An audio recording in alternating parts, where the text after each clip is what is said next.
Germany is advancing its forces across Western Europe. Belgium is about to fall, and the French are about to surrender. Concern is mounting in the United Kingdom that Hitler's forces are about to cross the divide and begin bombing runs on the United Kingdom. The fate of the kingdom is looking grim, and the newly appointed Prime Minister has all of the weight of Western Europe on his shoulders. So, does The Darkest Hour actually paint an accurate portrayal of the life of Winston Churchill during this very difficult and dangerous time, or do we need to abandon this film entirely? Let's dive in and take a look in this review.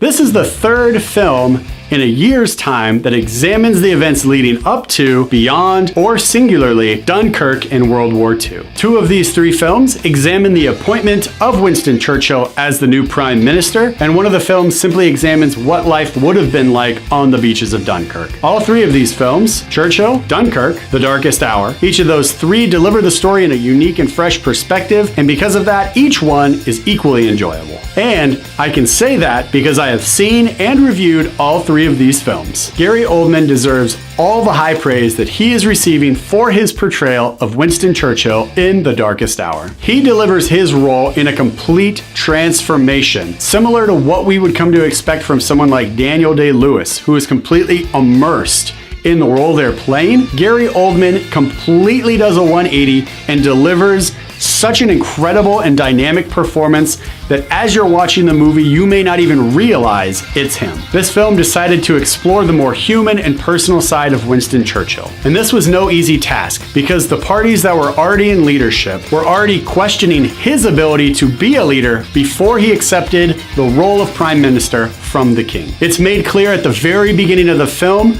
that the parties in charge and the King were all hesitant to actually ask Churchill to accept this very important role of Prime Minister. In fact, we find out that he wasn't even the first choice for Prime Minister. So because of all of this setup, we actually get a sense of who Winston Churchill is before we even meet him on screen. Also, the supporting cast in this film does a great job without overshadowing the performances that were necessary to move the plot forward and to tell this particular story. Ben Mendelsohn plays the King, and he comes across as determined, understanding, and very thoughtful, as well as thought-filled. And Lily James continues to deliver performances that are absolutely enchanting. Lily James plays the role of Churchill's assistant, and the emotion that she is able to bring out on screen really elevated and heightened some of the moments that she shares with Oldman, showing that this is not just somebody who is new to the acting scene, but a very important talent that may have a very long career. She delivers a dynamite performance next to what I think might be the best male performance in this year in film. So to summarize it all up, everybody does a great job in their role acting in this film, but it's Oldman and James that really stand out. The Darkest Hour is playing at your local movie theater right now, and I am definitely recommending a big screen viewing for this film. While you could easily skip this film in the big theater, I'm recommending it because I think that by seeing this in the big theater with a bunch of folks who are all there to experience this story, if you skip that, you miss out on the opportunity to have a discussion with your fellow moviegoers about the events of the film, the characters that they played in the film, and how well everybody did in their role. This is a great movie to see with folks because when you leave, it gives you an opportunity, like a book club, to sit down and have a conversation about what you just watched and the incredible performances you saw on the big screen. One of the big things that I really enjoyed was how well this film was shot, and I have to give credit to director Joe Wright for his amazing ability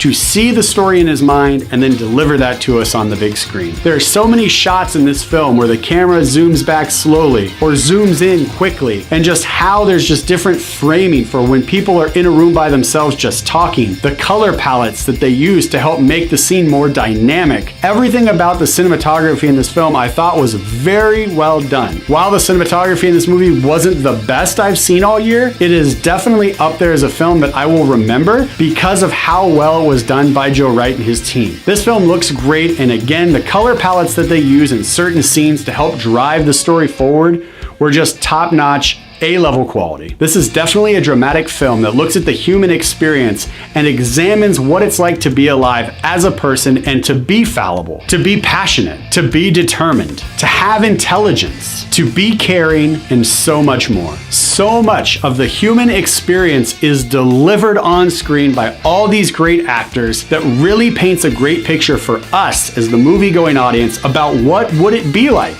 to be in that situation, to where you have two options: fight until every last man, woman, and child has given their life to protect their freedoms, or to surrender to the Nazis and fall victim to all of the atrocities that they were already completing as they moved across Western Europe. The Darkest Hour is playing at your local movie theater right now, and it is definitely getting both high fives from this guy.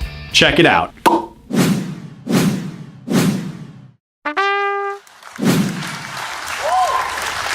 Hi, I'm Jeremy Brunansky, and you've just finished watching a movie review on Brunansky's Vlog. Along with the movie reviews and the weekly show, we also do the Certified Rad segments and the movie news breakdown, which you may want to check out. All right, everybody, we'll see you next Monday for a brand new episode of Brunansky's Vlog, Monday morning, 10 a.m. PST. See you there. Have a great week.